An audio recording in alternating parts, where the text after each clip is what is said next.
반갑습니다. 이투스 수학영역 차현입니다. 자, 여러분과 신규 강좌 2024학년도 수능 대비 인사이트 수학2 시작합니다.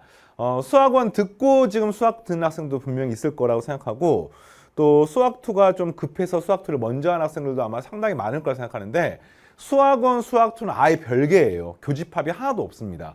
그러니까 원 다음에 투, 뭐 상 다음에 하 이런 느낌이 아니라 그냥 수학원이라는 과목, 초월함수를 다루는 수열을 다루는 카테고리가 따로 있고, 그 다음에 다항함수를 다루는 미적분을 다루는 수2가 따로 있기 때문에 혹시나 뭐 같이 병행하고 싶은 학생들 동시에 진행해도 상관없고, 수학2 먼저 하고 완강하고 수학2에도 수학1에도 상관없습니다. 단 미적분 선택한 학생들은 미적분 하기 전에 수학2를 먼저 하는 걸 추천을 하고, 그 다음에 수학2 중에서 좀 기초가 있다고 하면은 바로 미적분을 시작해도 상관없어요. 그것만 차이가 있습니다.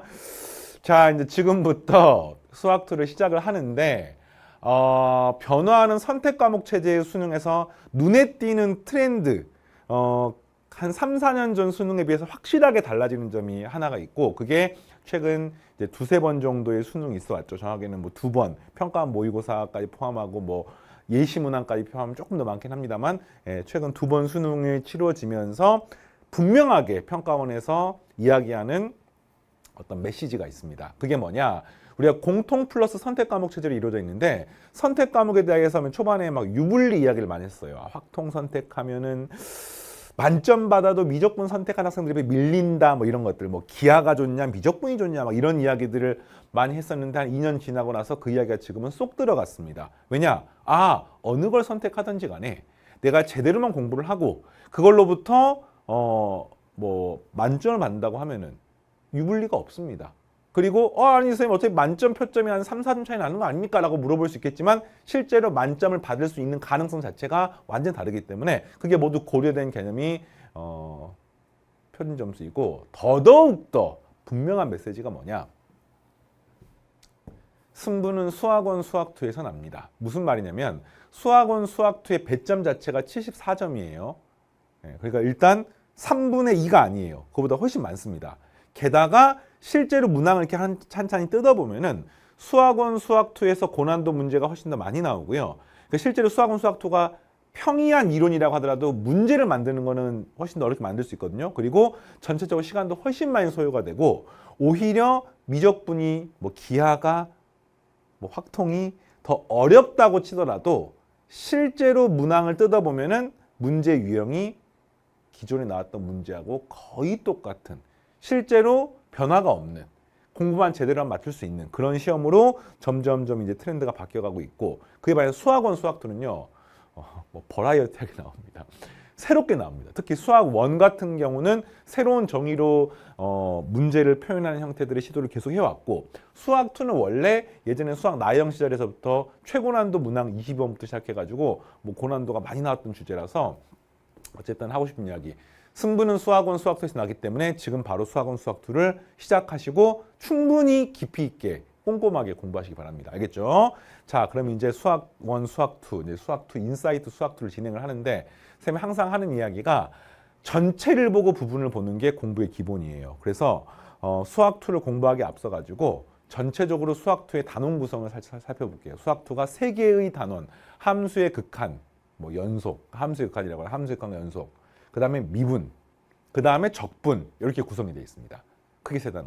총 시험 문제는요 11문제가 출제가 되고요. 그 11문제 중에서 4점짜리 문제가 5문제가 나옵니다.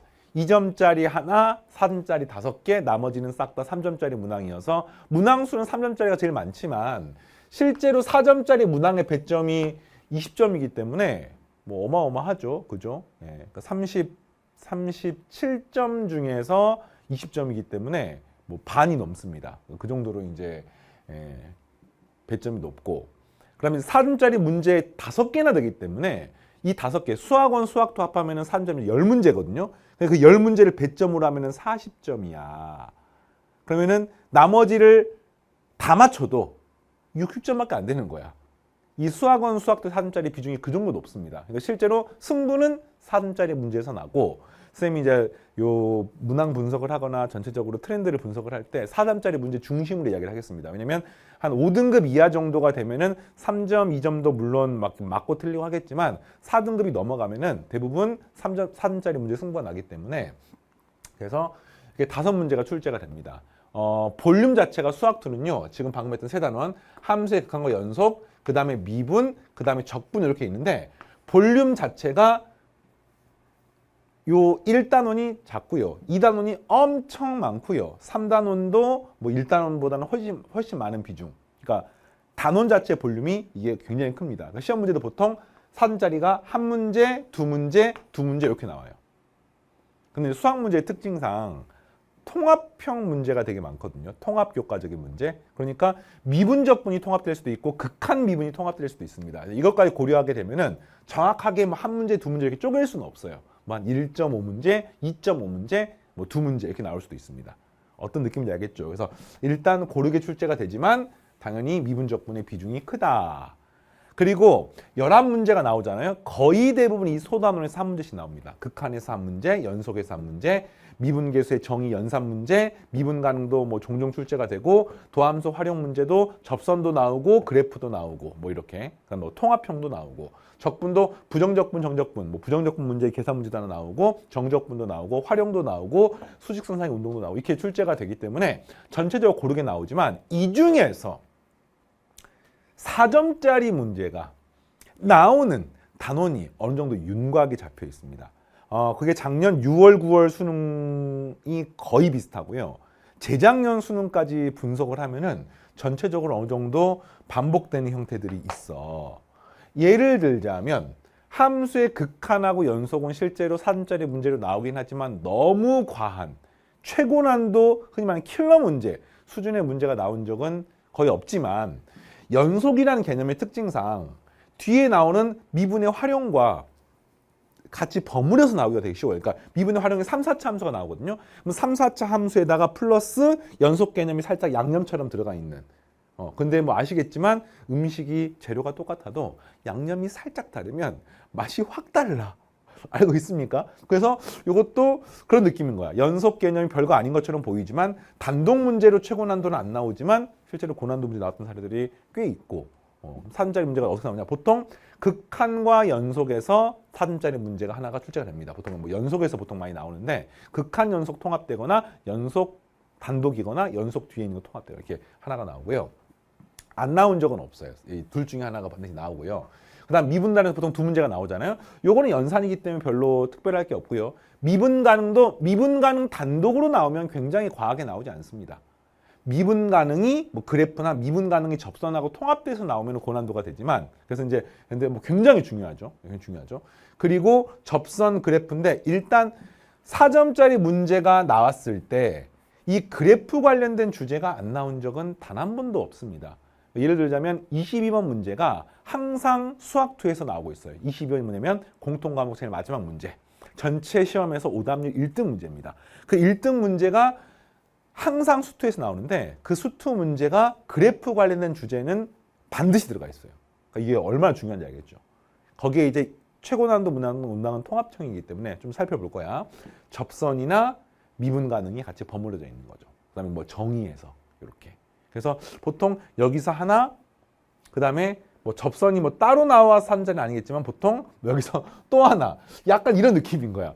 다른 과목과 다르게 이 그래프 관련된 주제가 굉장히 방대하기 때문에 좀 살펴보겠습니다. 그래서 이제 아까 말했지만 그래프와 접선 관련된 4점짜리 최고 난도 하나, 뭐 그래프와 아까 연속 관련된 뭐 4점짜리 하나 이렇게 나오거나 또는 뭐 그래프와 미분 가능. 하여튼 그래프 관련되지 않은 문제는 없다고 생각하시면 되겠습니다. 자, 일단 이 정도로만 이야기를 하고요. 그래서 일단 미분 단원의 볼륨이 가장 크기 때문에 선생님이 전체 강의 한 반절 정도는 미분 관련된 주제로 이야기를 할 거고 만약에 미분 문제를 내가 다 맞출 수 있다. 그러면 그의 수능 100점입니다. 어떤 느낌인지 알겠죠? 자, 적분으로 넘어갑니다. 적분은 특히나 적분 단독 문제도 있지만 또 정적분 단원에서 미분적분 통합형 주제가 있거든요. 그래서 실제로 이 정적분 단원에서 수능에 4점짜리 문제가 하나 반드시 나옵니다. 정적분 단원에서. 정적분의 제일 많이 나오는 주제가 미적분 통합형. 그러니까 미분 단원 플러스 적분 단원 문제인 거야. 흔히 인테그럴 1부터 x까지 뭐 ftdt 요걸 가지고 처리하는 형태에서 그래프와 관련된 주제들을 좀 살펴보겠습니다. 이렇게 되고요.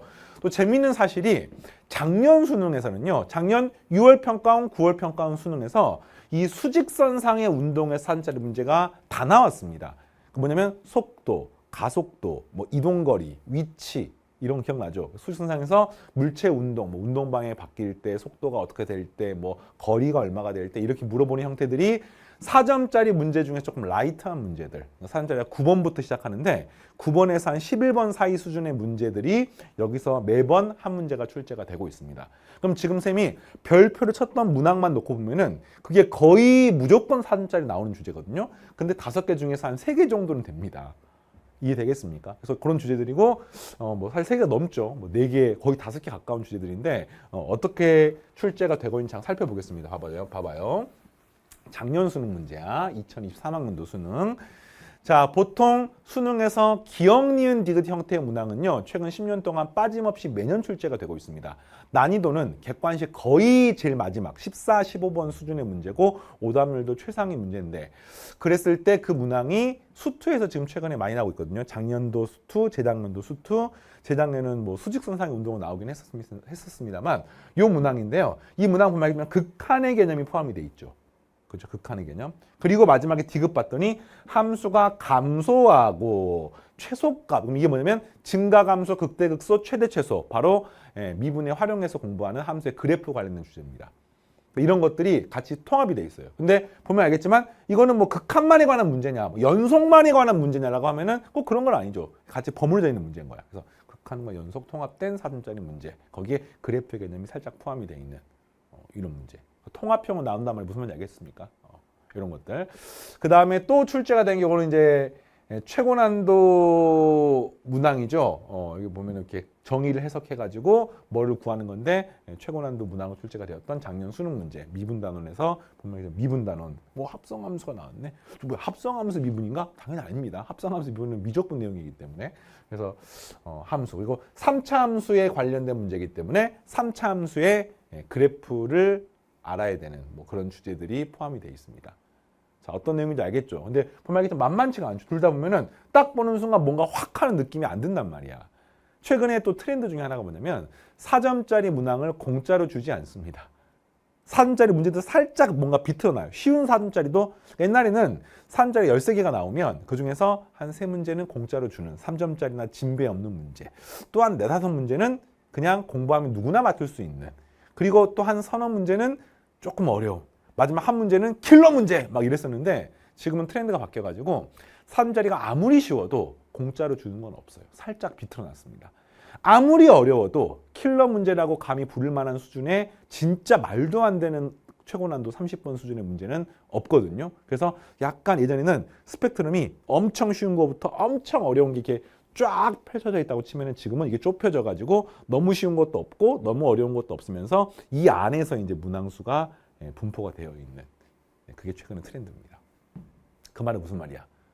어떤 과목이건 어떤 단원이건 깊이 있게 공부를 하셔야 돼요. 알겠니? 자, 합니다. 그래서 이런 문제고요.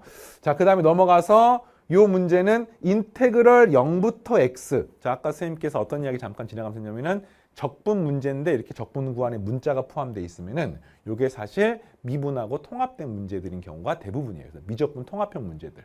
그러니까 이거는 엄밀하면 적분 문제죠. 정적분 문제죠. 그런데 사실은 미분의 개념이 어느 정도 비중이 있는 함수의 그래프가 비중이 있는 거기에 플러스 마지막 계산하다 보면 이게 이제 곡선의 넓이를 구해야 되거든요. 정적분에 활용해서 넓이 관련된 주제들. 쉬운 4점짜리 문제도 나옵니다. 바로 곡선의 넓이를 구하는 그냥 평범한 4점짜리 문제. 요거는 뭐 3점짜리 문제랑 진배 없지만 또 살짝 비틀어 놓은. 그러니까 적분 단원에서 두 문제가 출제가 되는데 하나가 정적분, 하나가 정적분의 활용 이렇게 출제가 된 거야. 보통 미분 두 문제, 적분 두 문제인 거야. 근데 요게 사실 미분하고 살짝 같이 교집합이 있는 거죠. 그 다음에 속도가 관련된 문제. 뭐 속도가 주어져 있고 움직인 거리니까 요거는 뭐 수직선상의 운동의 문제죠. 요것도 이제 최근에 계속 4점짜리 문제 나오고 있습니다. 그래서 보면은 수투가 5문제 4점짜리 문제 나왔었는데 요 마지막 5번째나 4번째 문제 같은 경우는 한 4등급 정도도 풀 수 있는 평범한 4점짜리 문제. 그리고 앞으로 넘어가서 이 문제는 1등급도 대부분 틀리는 최고난도 문항. 그 다음에 여기 있는 기역, 니은, 디귿 형태의 문항은 아까도 말했지만 기역, 니은, 디귿 형태 나오면 일단 무조건 중킬러급 이상이 됩니다. 문항수 난이도 높고요. 또 하나가 기역, 니은, 디귿은 답이 항상 5번 경우가 되게 많았거든요. 기역, 니은, 디귿이 답인 경우가 많았습니다만 또 수능에 따라서는 기역만 답이거나 니은, 디귿만 답이거나 또는 기역, 디귿만 답이거나 이러면서 그렇게 기역, 니은, 디귿 답이 5번이 아닌 경우에 오답률이 확 올라가는데 최근에도 그런 일이 있었습니다. 그래서 이런 문항들 어쨌든 이렇게 5문제가 출제가 되었고 같이 살펴봤어요. 그래서 문항들이 보면은 공부를 하면은 맞출 수 있는 문제가 있고 이제 수능 마지막 직전까지 계속 도전해야 되는 챌린저블한 그런 문제들이 있습니다. 자, 공부를 하면서 이 모든 문항을 풀 수 있는 이론적인 내용 그리고 그에 관한 문제풀이 전부 다 선생님이 이 인사이트 강의에서 수업을 할 겁니다. 그러니까 지금 있는 이 문제들은 다 수업 시간에 풀어줄 거예요. 그리고 분석도 해줄 거고 다른 회차의 문제들이랑 비교도 해줄 거고. 알겠습니까? 이제 공부를 어떻게 해야 되느냐.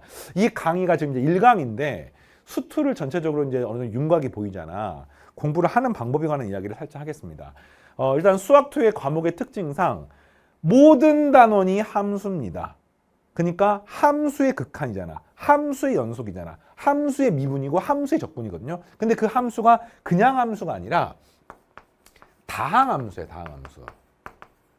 그럼 다항함수는 뭐가 다항함수냐면은 직선, 1차 함수, 그 다음에 2차 함수, 그 다음에 3차 함수, 그래서 n차 함수 이게 쭉 다루는데 실제로 직선이나 2차 함수는 고등학교 1학년 수학에서 나오고 이 n차 함수 중에서 3차 함수와 4차 함수에 해당하는 요게 수투에서 집중적으로 다루는 미적분의 함수가 되는 겁니다. 그런데 이제 극한 같은 경우는 직선도 나오고 2차 함수 나오죠. 그래서 일단 함수에 대한 기본기가 너무너무 중요해요. 수학2는. 수학1도 물론 중요하지만 수학1 당연히 지수로 구하면 상호함수이기 때문에 중요하지만 수학2는 이 함수 자체를 본질적으로 파고드는 문항들이 되게 많이 나와요. 그러니까 거의 모든 문제가 기본이 되는 2, 3차 함수, 3, 4차 함수를 가지고 평행이동하고 대칭이동하고 극값을 구하고 최대값을 구하고 최소값을 구하고 증가를 구하고 다 함수를 갖다가 막 자유자재로 다루는 것들을 물어보는 문제들인 거야. 대부분 그렇습니다. 이해되겠습니까? 네. 그러면서 이 함수에 대한 기본기가 부족한 학생들이 하는 고민이 있어요. 왜? 내가 지금 함수 완벽하냐? 안 완벽하거든. 수투를 할 수 있느냐? 근데 수투는 해야 되거든요. 그럼 당장 지금 딱 수투를 하려고 하니까 첫 단원이 함수의 극한인데 극한을 처음에 배우는데 지금 함수도 잘 몰라. 그러면서 되게 힘들어 하거든요. 그래서 쌤이 특별히 이제 올해부터 신규 강좌에서 새로운 강좌를 준비해 놨습니다. 이 학생들을 위해서 기초 강의를 만들어 놨는데 원래 이제 도치라는 강좌가 쌤 기초 강의에 있죠. 총 53강으로 이루어져 있고 모든 고1 중학 이런 수학 기초적인 내용들이 다 버무려져 있는 사전 같은 강의예요. 10분 내외 클립형 강좌고 요거는 좀 이따 보여주겠지만 쌤 본 강의 아래 서브 강의로 들어가 있습니다.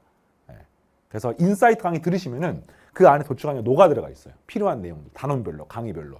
그리고 수학원 수학도 함수 특강 강의를 선생님이 만들어놨는데 이 강의를 적극 활용하시기 바랍니다. 요거는 강의가 6강 정도 되는데 강의를 먼저 완강을 빠르게 하시고 기초가 부족한 학생들은 그 다음에 바로 수학2로 진행하는 걸 적극 추천하고요. 요게 이제 올해 쌤이 만들어서 여러분과 같이 공부할 강좌입니다. 교재를 쌤이 파일로 올려놨어. 바로 다운받아서 보면 됩니다. 이해되겠습니까? 그래서 일단 시험은 수학원 수학2가 나와. 근데 수학원 수학2를 바로 들어가기 힘들 수 있기 때문에 근데 또 기초 강의에 머무르기는 또 시간이 너무 한정적이거든요. 그래서 그 학생들이 이렇게 적극적으로 활용해서 이거 완강하고 들어간 뜻이 아니라 필요한 부분 뽑아서 쓰되 이건 강의 볼륨이 작기 때문에 완강하는 것도 괜찮다 이런 뜻입니다. 자, 그러면 이제 아까 도치 강의가 어떻게 사용되냐면은 이게 지금 수학 원강인데 이런 식으로 본 강의가 있어요. 1강, 2강, 3강, 4강, 5강. 그러면 1강을 이제 강의를 진행하다가 문제를 풀다 보면은 이럴 수 있죠. 점과 직선 사이 거리 구하는 공식이 필요하다. 그럼 이거는 고1 과정이거든. 또 2차 함수의 그래프의 개형이 필요하다. 이것도 고1 과정이거든요. 그러면 그걸 밑에 쌤이 보충 강의로 1강 보충, 2강 보충, 3강 보충이 써놨습니다. 그러면 이걸 강의를 듣고 그 다음에 부족한 학생들은 이 밑에 있는 이 빨간색 네모 박스 안에 들어있는 보충 강의가 한 10분 정도 되기 때문에 이걸 갖다가 들으면서 가려운 부분을 긁고 다음으로 넘어가라는 뜻인 거야. 시간적 여유가 있는 학생들은 이걸 싹 다 듣고 듣는 것도 괜찮고 이해되겠습니까? 최근에 수능의 트렌드 중에 하나가 아까 설명했던 것처럼 4점짜리 문항에서 승부가 납니다. 4점짜리 문항 수능의 총 52점이거든요. 열세 문제 곱하기 4점이기 때문에 52점이야. 절반 이상이 4점입니다. 결국에는 4점 문항에서 승부가 나고 그 4점 문항을 최대한 빠르게 진입을 해서 거기서 오랫동안 머물러야 돼요. 근데 그러기 위해서 이제 기초부터 차근차근 밟아가서 모든 강의를 다 듣고 가는 예전 스타일의 학습법에서 최근에 트렌디한 학습법 중에 하나가 일단 최대한 군더더기 없이 기름기를 싹 빼가지고 기초 강의를 쭉쭉쭉 밟고 와서 본 강의에서 오랫동안 머무르면서 여기서 이제 치고받는 형태의 학습이 필요하고 쌤 강의도 그에 맞춰서 진행을 할 겁니다. 이해되겠습니까? 그래서 3제 문제를 잘 풀려면은 개념이 실전 개념이고 심화 개념을 공부를 하셔야 돼요. 그래서 인사이트 강의에서 이게 다 들어가 있습니다. 쌤이 그 교재 샘플을 올려놨으니까 다운받아서 어떤 식으로 되어 있는지를 보시고 그 다음에 거기에 추가적으로 신유형 고난도 문항들, 그러니까 완전 새롭게 수능형으로 제작된 문항들을 풀어보는데 여기서 가장 우선시 되는 게 일단 기출문제입니다. 물론 기출문제가 신유형이거나 이런 건 아니죠. 근데 여러분한테는 신유형이지. 왜? 아직 안 풀어본 학생들은 이 기출이 새로울 겁니다. 당연히 평가원에서 어떤 의도로 문제를 만드는지를 알아야 되기 때문에 이걸 공부하는 게 우선이야. 쌤이 본 강의에 보충 교재로 이거 올려놨으니까 교재 같이 구매해가지고 같이 풀어보는 거야. 이거 풀어보는 건 쌤 따로 나중에 TCC 같은 걸 통해가지고 학습법으로 제시를 해주겠습니다. 자, 그리고 거기에 이제 완전히 새롭게 만들어진 엔제 교재 문제가 쌤이 샤샤 교재를 매년 새롭게 발간해서 모든 문항을 새 문항으로 여러분한테 제공을 하는데 그게 이제 여러분들 문제풀이 훈련을 할 수 있게 이렇게 준비를 한 겁니다. 그래서 이렇게 쌤과 함께 1년 동안 기본 개념, 실전 개념, 심화 개념, 문제풀이, 모의고사 하면서 모든 걸 다 준비해서 수능을 다 맞을 수 있게 쌤이 책임지고 강의할 테니까 쌤이 열심히 따라오시고 중요한 건 뭐야? 여러분은 바로 시작하는 거예요. 바로 시작하는 거야. 일어나서 아침에 세수를 하고 정갈한 마음으로 목욕을 하고 학교를 가서 공부를 하고 이런 것들이 물론 뭐 정석이고 몸과 마음이 바른 자세로 공부를 해야 되지만 그 앞에 단계가 많으면 많을수록 마지막 진짜 중요한 게 공부인데 여기에 투자가 되는 시간이 좀 적을 수가 있어요. 그래서 보통 어떻게 공부하는 게 쌤 학창시절에 했던 방법 중에 하나냐면은 세수도 고양이 세수만 해. 양치질만 해. 밥도 안 먹어. 잠도 덜 깼어. 그냥 일어나서 바로 공부하러 가는 거야. 바로 책상에 앉는 겁니다. 대학 시절 같은 경우에도 공부할 때 그냥 일어나서 양치질도 안 하고 물 한 잔만 마시고 바로 책상에 앉아가지고 공부부터 하는 겁니다. 그러면서 잠이 깨는 거야. 무슨 말인지 알겠습니까? 그러니까 계획을 차근차근 해서 완벽하게 준비된 상태에 뭔가 하려고 하지 마시고 지금 바로 시작하기 바랍니다. 알겠습니까? 바로 1강, 2강 바로 시작하시기 바랍니다. 알겠죠? 자, 쌤폰 강의에서 또 기다리겠습니다. 다음 2강에서 만나겠습니다. 마치겠습니다.